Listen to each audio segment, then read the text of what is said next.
हे बघ साक्षी, तू राजला विसरू शकत नाहीस हे मी समजू शकते, पण तुम्ही असे भेटत राहिलात, पोलिसांनी तुला पाहिलं राज बरोबर, तर तू काय करणार आहेस?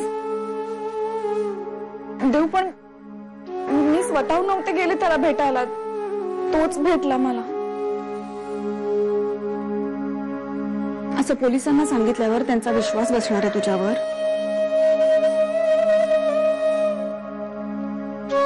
हे बघ साक्षी, पोलिसांनी तुम्हाला दोघांना एकत्र पाहिलं ना, तर राज पळून जाईल, त्रास तुला होईल. आणि हेच मी तुला सकाळी सांगण्याचा प्रयत्न करत होते. साक्षी, तुला कळतंय का मी काय बोलतो?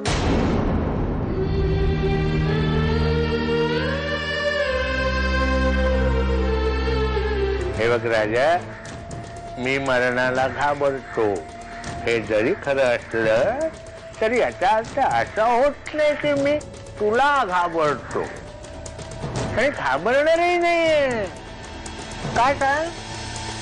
अरे कारण तू इथं माझ्यापर्यंत पोहोचण्याआधी माझ्या माणसांनी तुला ठार केलेलं असणार ना रे. तुला ठार मारेपर्यंत माझ्या आजूबाजूलाही कोणी पोहोचू शकणार नाही. मला वाटतं हे आपलं शेवटचं फोनवरचं बोलणं असणार आहे, कारण याच्यानंतर तू मला फोन करण्यासाठी जिवंतच राहणार नाही. तुम्हाला साक्षीला भेटायचंय का? साक्षी? हा, साक्षी, अगदी बरोबर नाव सांगितलं तू. बोलवाल का जरा त्यांना? हो. पण तुम्ही कोण?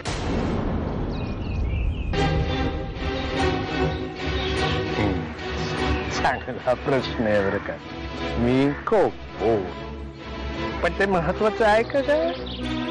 मला त्या साक्षीला भेटायचं हे महत्वाचं आहे. आलं का लक्षात? तुम्ही आता बाहेरून आलात तर आताच चला ना, साक्षी आहे घरात. राजपुरोहित आले, तुमची वाट बघतायत. आम्ही आलोच, तुम्ही जा.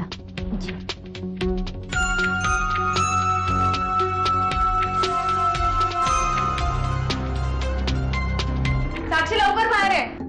काय? हे बघ, तुला भेटायला आले.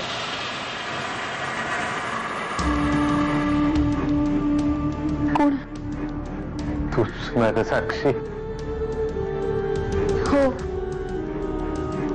बरं झालं भेटलीस राजा. केवळ तुला भेटण्यासाठी ही इतकी वणवण करत मी इथं आलोय का? रणवीर राजेंच्या पत्रिकेत संतान योग नाही, आणि विक्रमादित्यांची तर तुम्ही अजिबात काळजी करू नका. त्यांचं वैवाहिक आयुष्य खूप छान आहे. जरा नीलराजांची पत्रिका बघा ना, त्यांची अवस्था सध्या दयनीय आहे. त्यांची ग्रहदशा सुधारते. ते त्यांच्या पत्नीपासून दुरावले होते, आता सगळं ठीक आहे. आता कुठलीच काळजी करायचं कारण नाही. गुरुजी, तुम्ही काय बोलताय ते आम्हाला काहीच कळत नाहीये. जे विधिलिखित आहे ते कधीही बदलत नाही, आणि तसा कोणी प्रयत्नही करू नये. मी फक्त एवढंच सांगेन की जे काय होणार आहे ते काळच ठरवेल. मी तुमच्यासाठी चहा घेऊन येते. नाही नाही बेटा, मी दुसऱ्यांकडे पाणी सुद्धा पित नाही. यांनी जर तुम्हा साऱ्यांची हरकत नसेल तर मी साक्षीशी 2 मिनिटं बोलू इच्छितो. सॉरी काका, ही माझी सख्खी मोठी बहीण आहे आणि हा माझा काका आहे, त्यामुळे तुम्हाला जे काही बोलायचंय ते ह्यांच्या समोरच बोला. कोण तुम्ही? कुठून आलात? आणि आमच्या साक्षीकडे काय काम आहे तुमचं?